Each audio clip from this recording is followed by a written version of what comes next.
The always exciting question of, will you reduce your commissions? That's the common question I hear, and the one that most agents are like, I'm so fearful of that.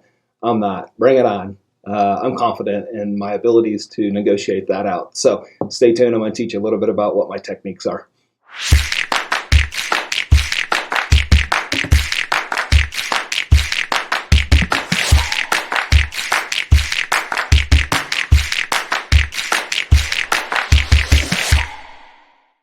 All right, another episode for you all. I'm super excited about this one because this one comes up a lot.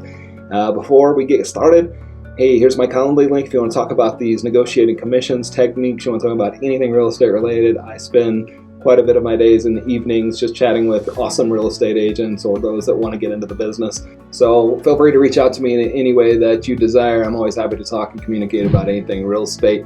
Hey, subscribe to our channel for us and like the video if you find some value in the video. How to negotiate your commissions is the head topic here. Don't get scared by that. Have a plan. Be confident with it, right? That's what I'm about. So the number one thing I always do is, do you negotiate your commissions? I go, no. Any other questions? That's simply put, right? And I know it sounds so simple, but that's what I say. A lot of times we can move forward. Other times they're like, well, you know, so-and-so said they would do it for this, and I can go find a flat free brokerage, and yada, yada, yada. Cool. Well, we'll talk through those, but let's address the objection one by one.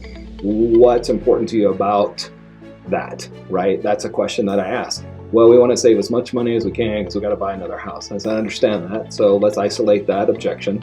So if I get you the most amount of money for your house, more than I believe any other person can, in the end, isn't that making you more money? Well, yeah, I guess that makes sense, right?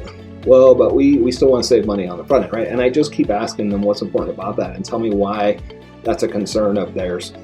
I'm really just trying to have a dialogue with them. I'm not getting defensive. I'm not going like, oh my gosh, I can't believe you asked me that question. No, don't get all scared and stuff like that. I'm just very much like, okay, I understand. We all want to save a few bucks. Who doesn't, right? However, don't look at the trees, look at the forest, right? And too many times we're looking at the trees by like, oh, if I can save $1,000 on commission, but I can't get the most amount of money on the back end, didn't I just trade the magic, or the cow for the magic bean, I think as Brent Cope says, right? Go get the magic bean, right? So that's what I do, right? I isolate the objection. The other thing that I kind of go into is I set them up. If you have a really good, and I set them up in a good way, right? I'm not trying to make that sound like a salesy thing, but I set them up with a great listing presentation. I barrage them with all of the value that we do. Look, we do Matterport. Look, we do video. Look, we do we're experienced. We know a lot of people in the community as far as buyers, sellers, real estate agents. We know a lot of the inspectors, and we're not getting anything nefarious through them. We just know, we've done enough deals, like we just know how things work around a particular area.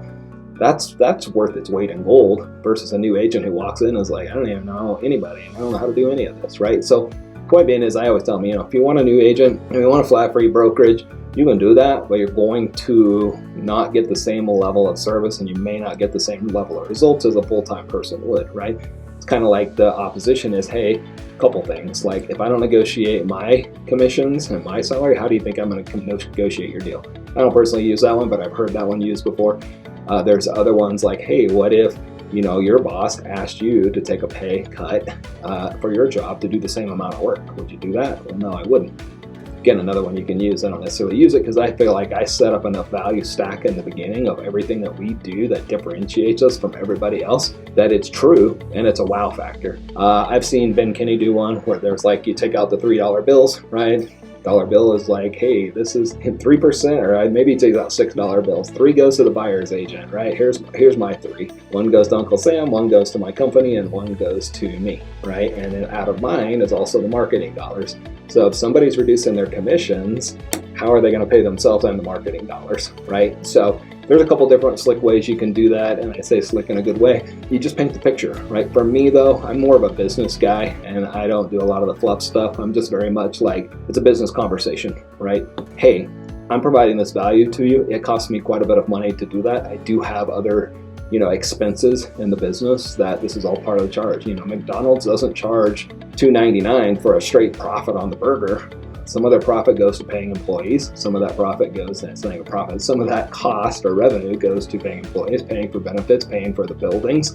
That's called running a business, right? So I just try to explain those things to them and say it's a business, right? So not all of this money goes to profit by any stretch of the imagination. You guys might see that as a $12 or $15,000 commission check because that's what you're paying, but I'm not as a business owner, right? So I have to charge those fees in order to cover all my expenses that may not be specific to that house.